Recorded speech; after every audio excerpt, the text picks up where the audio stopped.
जमजम जैसा कोई पानी नहीं, नमाज जैसी कोई इबादत नहीं, करबला जैसी कोई ज़ियारत नहीं, इस्लाम जैसा कोई मज़हब नहीं, कुरान जैसी कोई किताब नहीं, मदीना जैसा कोई शहर नहीं, कलमा जैसी कोई दौलत नहीं, जुमा जैसा कोई दिन नहीं, दुरूद पाक जैसा कोई खजाना नहीं। आवाज़ बुलंद सलवात।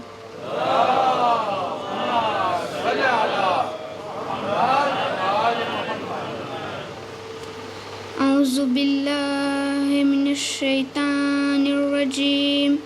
बिस्मिल्लाहिर रहमानिर रहीम।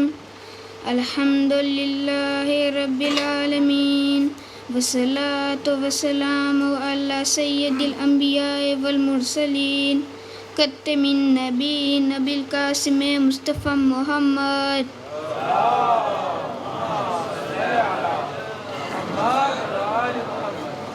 वला आलिहि तय्यबिना तहरिनल मुरसलीन वलानतुल्लाह आदाइमिन अजमईन इला यौमिद्दीन।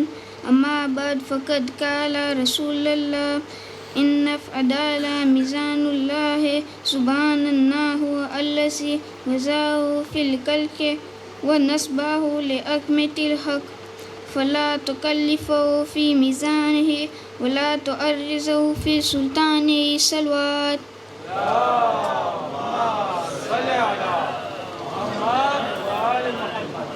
હું અલ્લાહનો શુક્રગુજાર છું કે આજે હું તમારી સમક્ષ અદાલત અલીને પેશ કરી શકું છું. અલ્લાહ ન્યાય છે, તે ઇન્સાફ કરનાર છે, તેના કાર્યો અદાલતથી ભરપૂર છે. અલ્લાહના ઘણા નામો છે, તેમાંથી એક નામ અલ અદાલો પણ છે. એટલે અલ્લાહની સિફત છે. અને સૂરે નલમાં 90મી આયતમાં ખુદાવંદા ફરમાવે છે, ઇન્નલ્લાહ યમુરુ બિલ અદલ વલ ઇન્સાન. ખુદાવંદા હુકમ આપે છે તેના બંદાઓને કે ઇન્સાફ, જસ્ટિસ કરે અને બીજાઓ સાથે નેકી કરે. અને જ્યારે તમે લોકો વચ્ચે ફેસલો આપો તો તમે ન્યાયથી ફેસલો આપો. અદાલત એવી વસ્તુ છે કે અગર સોસાયટીમાં સમજમાં ના હોય તો આપણા સમજ જુલ્મ અને ફસાદથી ભરાઈ જાય.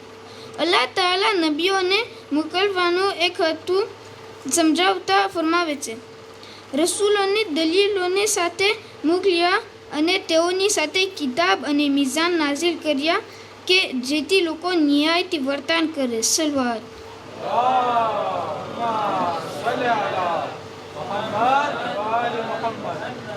રસૂલે ઇસ્લામ હઝરત મોહમ્મદ મુસ્તફા સલ્લલ્લાહુ અલૈહિ વસલ્લમ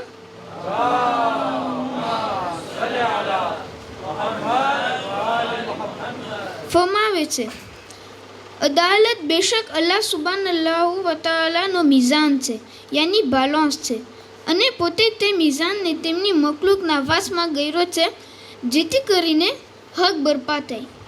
અલ્લાહની બાલાન્સ સાથે કાદી દુશ્મની ના કરજો અને તેમની સલ્તાનતની સામે કાદી લડાઈ ના કરજો. સલવાત.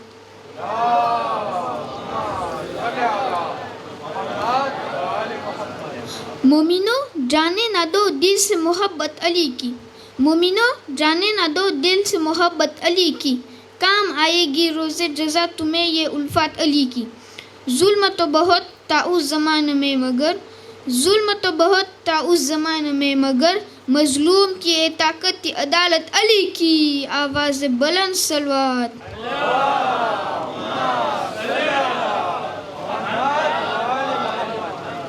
જનાબે સલમાન ફારસી ફરમાવે છે કે હું રસૂલે ખુદાને સવાલ કર્યો કે યા રસૂલલ્લાહ, અગર અલ્લાહ પાક મખલુકોના વાસમાં તેમની બાલાન્સ જસ્ટિસની રાયકો છે તો બતાવો એ ક્યાં છે.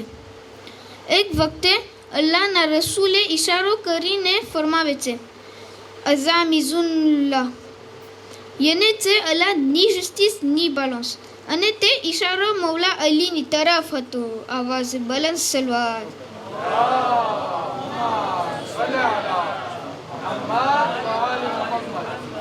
ત્યારબાદ રસૂલે ખુદા ફરમાવે છે, આ અલીની સાથે દુશ્મની ના કરજો અને તેમની સાથે લડાઈ ના કરજો, કારણ કે તેમની સાથે દુશ્મની કરવાવાળો અલ્લાહનો દુશ્મન છે. જ્યારે અદાલતની વાત આવે તો આપણી સામે ઇમામ અલી ની અદાલત મશહૂર છે. કેવી રીતના ઇમામ ઇલ્મની મેદાનમાં, જંગ ઇબાદતની મેદાનમાં, સોસાયટી અને ફેમિલીની દરમિયાન અદાલતની કામ લેતા હતા. અમીરુલ મોમિનીન ફરમાવે છે, અલ અદાલો ફઝીલતુ સુલતાન, યાની અદાલત અને જસ્ટિસ બાદશાહની શોભા છે. અને કેવી શોભા? દોસ્ત હોય યા દુશ્મન, પોતાના આધારેને મૂકી અને સામે કોણ છે તે વધને મૂકી અને જસ્ટિસથી અલ્લાહના હુકમને ઇજા અને અલી કહેવાય છે. ઇમામ અલી ફરમાવે છે, અદાલતના બારામાં 3 વસ્તુ છે કે જે ઇન્સાનને નજાત આપી શકે છે. પહેલું, અલ્લાહનો ખૌફ યાને તકવા એટલો હોય યા બીજાઓ સાથે. બીજું, ઇન્સાનને હંમેશા જિંદગી સંતોષી અને નમ્રતાથી સાથે બસર કરવી જોઈએ. ત્રીજું, ગુસ્સામાં હોય યા ના હોય આપણે ઇન્સાફ કરવું જોઈએ. એક શખ્સ ઇમામ અલી પાસે આવીને કહે છે, મૌલા, હું તમારો ચાહવાવાળો છું અને હું ચોરી કર્યો છું.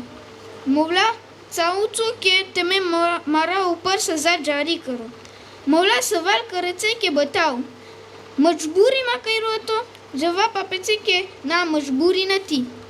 મૌલા કહે છે, જાણવા વગર કર્યો હતો? જવાબમાં કહે છે કે ના મૌલા, જાણવા છતાં કર્યો હતો. વળી મૌલા સવાલ કહે છે, કોઈના દબાણથી કર્યો હતો? જવાબમાં કહે છે, મૌલા, આઝાદ હતું. મૌલા અલી ખંબરને બોલાવે છે, તલવાર લઈ આજ જારી કરે છે, આંગળીઓ કાપી નાખે છે. અશ ઇબ્ને કૈસ બેઠો હતો. જ્યારે આંગળીઓ કપાઈ જાય છે તો અશ ઇમામનો દુશ્મન એમ સમજે છે કે આવા શિયાથી નફરત કરશે અને ઇમામને મૂકી દેશે. પણ શું જોઈશે? ઇમામનો માનવાવાળો બારે નીકળીને અલીનો કસીદો પડે છે અને ફરમાવે છે, એ કુફાવાળાઓ, આજે મારા ઇમામે મને સજા આપી અને જહન્નમથી બચાવ્યો છે. અશ મલઉનનું મોઢું પડી જાય છે. જ્યારે મૌલા આ સાંભળે છે તો ફરી વારે શક બોલાવે છે અને તેમની 4 આંગળીઓને પાછી મોજીઝાથી જોડી દે છે એમના હાથમાં. અશ અજબ થઈને પૂછે છે, આય અલી, આ ચોરના હાથ પાછું કેમ જોડી દીધા? તો મૌલા જવાબ આપે છે, જ્યારે હું હાથ કાપ્યો તે મારી અદાલત હતી તો અલ્લાહ તેમના ગુનાને માફ કરી દીધું, અને જ્યારે પાછા આંગળીઓ જોડ્યો એ મારાથી મોહબ્બત કરવાનું રેકોમ્પન્સ હતો. સલવાત.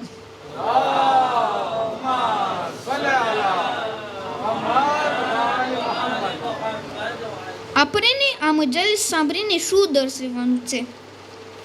જ્યારે આપણને ફેસલો કરવાનું હોય તો હક બરપા કરવું જોઈએ. યાની કે જો એક એવો ઇન્સાન હોય કે જે મારો રિશ્તેદાર નથી અને જો હક ઉપર હોય, શું હું એને હક આપીશ? બિલકુલ નહીં. જે મારી ફેમિલી યા મારો દોસ્ત હશે, હું એને હક આપીશ. તમે એમ લખો છો કે આ અદાલત છે? હરગીઝ નહીં, આ અદાલત નથી. આપણને ઇમામ અલી આ શીખવાડ્યું છે કેવી રીતના અદાલત કરવું જોઈએ. જેનો હક હોય તેની તરફ ફેસલો થવો જોઈએ.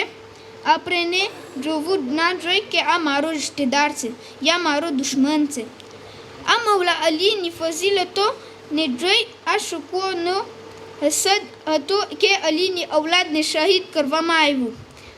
2 ગોરણ કફન પરમાર કરવામાં આવ્યું અને તેમની દીકરીઓને કેદી બનાવી અને કુફા તેમ શામમાં કરવામાં આવ્યું. આ અઝાદારન હુસૈન, આજ મારું દિલ ચાહે છે કે મારા ને તમારા જમાનાના ઇમામને જનાબે સકીનાની શહાદતના પુરસા આપી. આ અઝાદારન હુસૈન, જનાબે સકીનાને એવા અંધારા કૈદખાનામાં રાખવામાં આવ્યું હતું જેમાં ખબર નથી પડતી કે ક્યારે રાત છે ને ક્યારે દિવસ છે. અને જ્યારે સાંજ પડતી હતી તો સજ્જાદથી કહેતી હતી કે આપણે ક્યારે વતન જશો. ઇમામે સજ્જાદ તસલ્લી દેતા હતા, બેના તું ગભરા નહીં, જલ્દી આપણે વતન જશું. અઝાદારો, એક દિવસ હુસૈનની બેટી બાપને યાદ કરીને રડતી હતી.